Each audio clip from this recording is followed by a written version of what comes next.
We used to be so focused on the student. Teachers are selfless. They really are all about giving to the student, giving to the student. And so in SEL, the field itself, years ago was really focused on programs for the students. But now we understand there's also these more systemic approach that we need to take. So we need to take into account, at minimum 3 things. So first is, of course, the student. Second is the context, so the classroom climate. And third is the teacher themselves.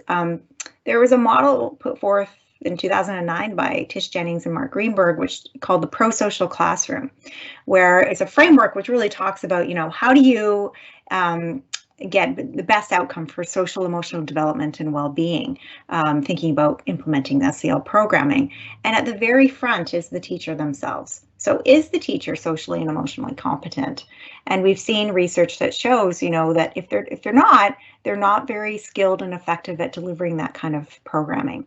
So that's that sort of piece. But there's also, I want to speak to, we're coming out of this pandemic, probably one of the most stressful years ever as an educator, to be in schools. So there's also, this enormous issue of burnout, an enormous issue of attrition. A large portion of teachers actually leave the field after 5 years. So we have a problem.